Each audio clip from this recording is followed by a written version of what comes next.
सभी साथियों का स्वागत है। आज का टॉपिक है फॉर्मेशन ऑफ इंडियन कॉन्स्टिट्यूशन। आज हम इस टॉपिक को एकदम सिंपल, विजुअल और एग्जाम ओरिएंटेड तरीके से समझेंगे। अगर आप एसएससी, बैंकिंग या यूपीएससी की तैयारी कर रहे हैं तो ये वीडियो आपके लिए बहुत इंपॉर्टेंट होने वाली है। ये बिल्कुल। और ये टॉपिक हर परीक्षा के लिए बहुत जरूरी है। हाँ, तो आज हम ना इस पूरे सफर को एक एक स्लाइड के जरिए डिकोड करेंगे ताकि किसी को भी ना कोई इन्फो ओवरलोड ना हो। ये बहुत सही तरीका है। तो चलिए स्लाइड 1 से शुरू करते हैं। इसका हेडिंग है भारतीय संविधान का निर्माण। जरा सोचिए, एक ऐसा देश जहां सैकड़ों भाषाएं हों, हजारों जातियां हों, जो अभी अभी एक बेहद दर्दनाक विभाजन से गुजरा हो। ऐसे देश के लिए ना एक ऐसा नियम कानून लिखना जो सबको मंजूर हो, ये काम किसी चमत्कार से कम नहीं था।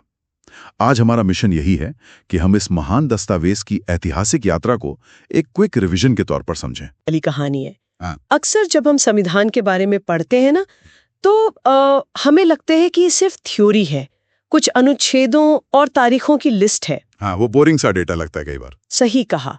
लेकिन अगर हम गहराई में जाएं तो ये एक ऐसे राष्ट्र की कहानी है जिसने अपना भविष्य खुद गढ़ा। आज मेरी कोशिश यही होगी कि हम सिर्फ ये ना जाने कि क्या हुआ, बल्कि ये भी समझें कि ऐसा क्यों हुआ। ये परीक्षा के लिए आपका सबसे सटीक ब्लूप्रिंट होगा। तो चलिए इस यात्रा की शुरुआत बिल्कुल जड़ों से करते हैं। हमारी दूसरी स्लाइड है ऐतिहासिक पृष्ठभूमि। ब्रिटिश राज से स्वतंत्रता तक। अगर हम देखें तो ब्रिटिश राज का पूरा दौर दो बड़े हिस्सों में बटा हुआ दिखता है। पहला है कंपनी का शासन, जो 1773 से 1858 तक चला, और उसके बाद अचानक तस्वीर बदल जाती है। ताज का शासन, यानी सीधे ब्रिटिश महारानी का शासन शुरू हो जाता है, जो 1947 तक चलता है। जी। तो मैं सोच रहा था कि बीच में ये 1858 की लाइन इतनी गहरी क्यों है? देखिए, इसका सीधा सा कारण है 1857 की क्रांति। उससे पहले तक ईस्ट इंडिया कंपनी भारत को बस एक व्यापारिक जमीन की तरह चला रही थी। हाँ, लूट खसोट चल रही थी। बिल्कुल। लेकिन 57 के विद्रोह ने ना ब्रिटिश संसद की जड़ें हिला दी। उन्हें समझ आ गया कि भारत जैसे विशाल देश को अब एक प्राइवेट कंपनी के भरोसे नहीं छोड़ा जा सकता। इसलिए सत्ता सीधे ब्रिटिश क्राउन के हाथों में आ गई, और यहीं से ना भारतीयों द्वारा स्वशासन के लिए एक लिखित दस्तावेज की मांग भी उठने लगी। अच्छा, तो क्या हम कह सकते हैं कि इसी स्लाइड में जो 1935 का भारत सरकार अधिनियम लिखा है, वो हमारे संविधान का एक ट्रेलर था? हाँ, इसे ट्रेलर कहना बिल्कुल गलत नहीं होगा। 1935 का एक्ट सबसे बड़ा ब्लूप्रिंट था जो इसी स्वशासन की मांग से निकला था। वाह! तो अब हम आते हैं अपनी तीसरी स्लाइड पर, ब्रिटिश काल के प्रमुख अधिनियम।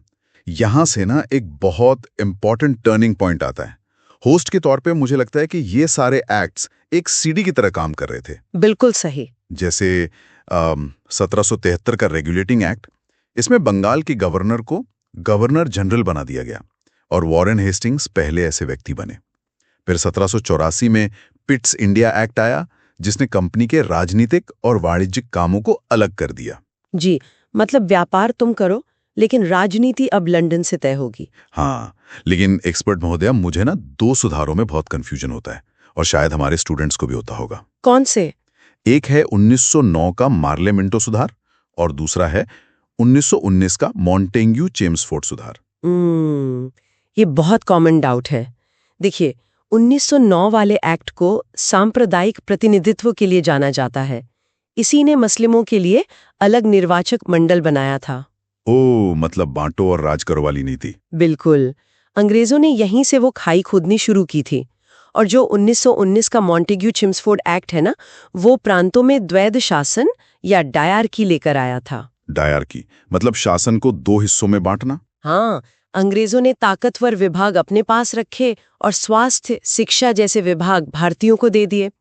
अब इसी कड़ी में आखिरी सबसे बड़ा एक्ट आया 1935 का भारत सरकार अधिनियम, जिसने प्रांतों को स्वायत्तता दी।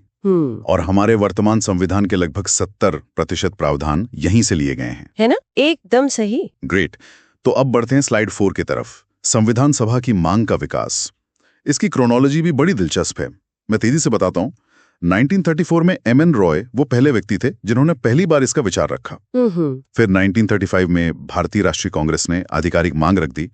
1940 में आया अगस्त प्रस्ताव, जहां ब्रिटिश सरकार ने सैद्धांतिक रूप से इसे मान लिया। जी। और फिर 1942 में क्रिप्स मिशन आया, जिसे मुस्लिम लीग ने खारिज कर दिया। और अंततः 1946 में कैबिनेट मिशन आया, जिससे हमारे संविधान सभा का गठन हुआ।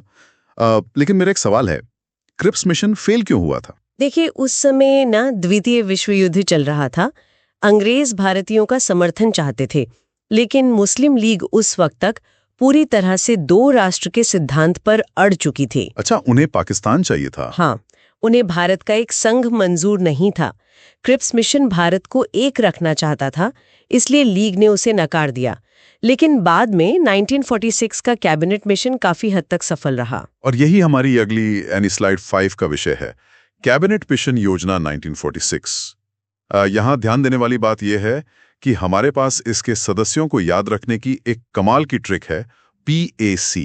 हाँ, ये ट्रिक परीक्षा के लिए बहुत काम की है। P से पैथिक लॉरेंस, जो कि अध्यक्ष थे, A से AV अलेक्जेंडर और C से सर स्टैफोर्ड क्रिप्स। ये मिशन 24 मार्च 1946 को भारत आया था। बिल्कुल।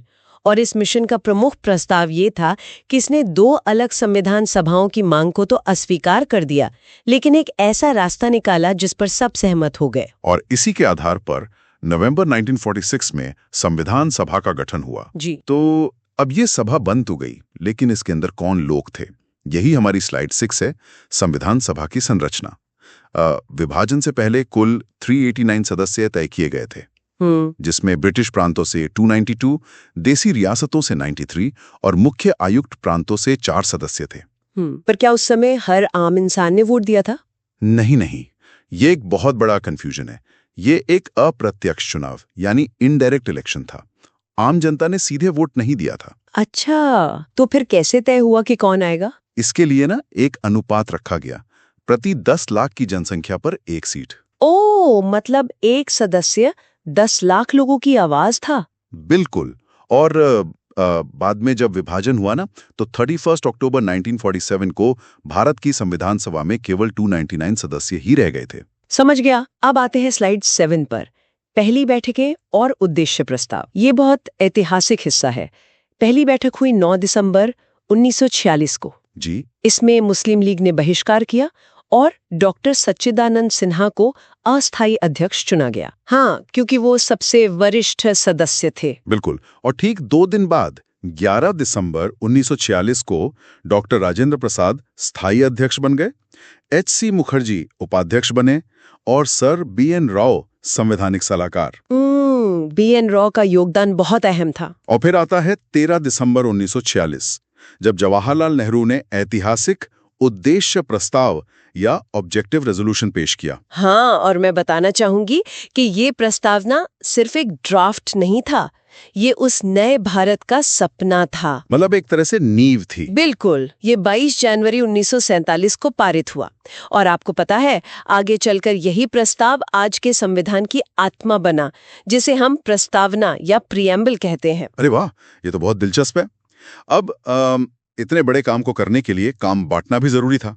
तो स्लाइड 8 है, संविधान सभा की प्रमुख समितियां। जी, कुल 8 बड़ी समितियां थीं। हाँ, जैसे जवाहरलाल नेहरू के पास संघ शक्ति, संघीय संविधान और राज्य समिति थी। डॉक्टर राजेंद्र प्रसाद नियम समिति और संचालन समिति देख रहे थे। और सरदार वल्लभ भाई पटेल प्रांतीय संविधान और मौलिक अधिकार एवं अल्पसंख्यक सलाहकार समिति के अध्यक्ष थे। बिल्कुल। और डॉक्टर BR अम्बेडकर प्रारूप समिति के अध्यक्ष थे। लेकिन यहाँ ना एक एग्जाम ट्रैप है, जिसके बारे में मैं स्टूडेंट्स को सावधान करना चाहूंगा। हाँ, झंडा समिति वाला ना। बिल्कुल।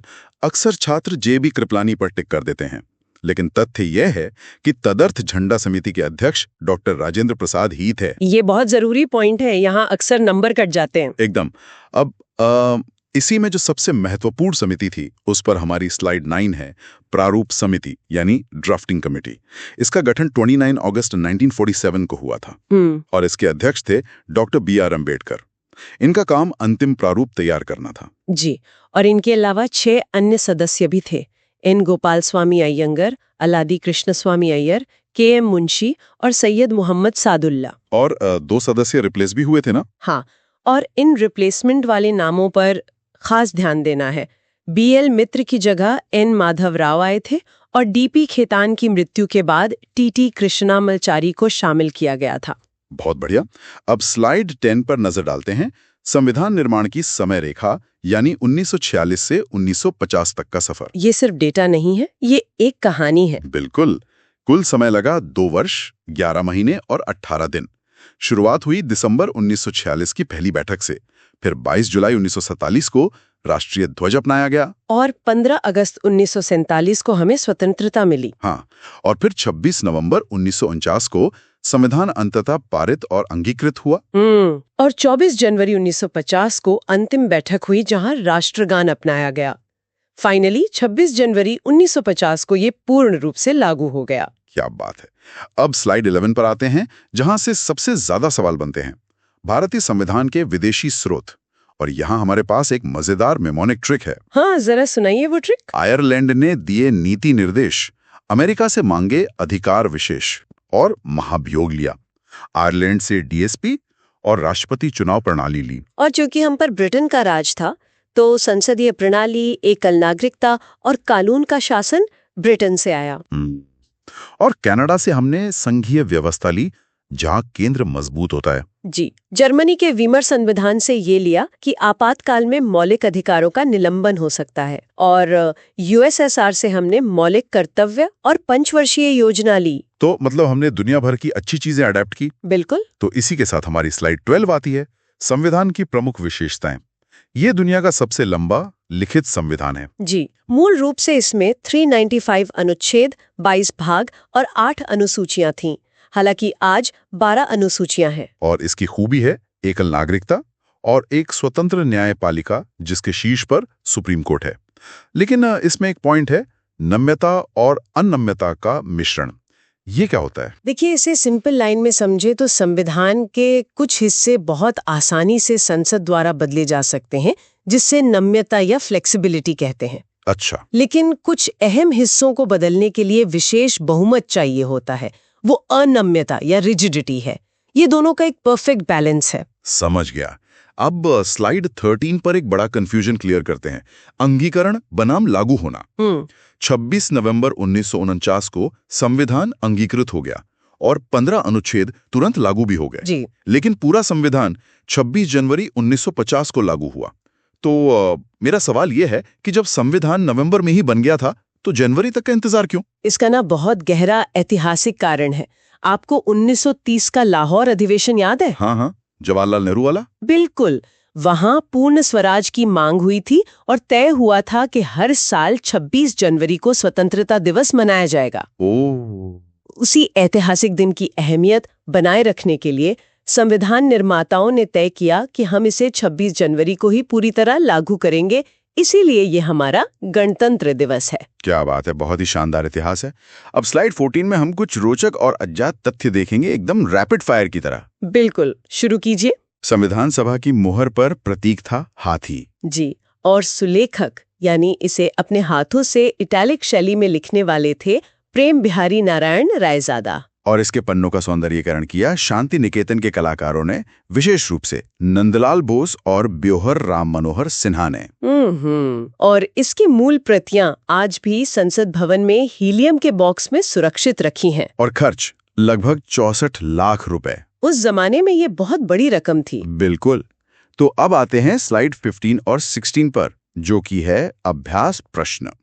श्रोताओं का एक क्विक टेस्ट हो जाए। हाँ, देखते हैं उन्हें कितना याद है। तो क्वेश्चन 1, संविधान सभा का पहली बार विचार किसने दिया? एम.एन. रॉय ने। क्वेश्चन 2, डीपीएसपी किस देश से लिया गया है? आइलैंड से।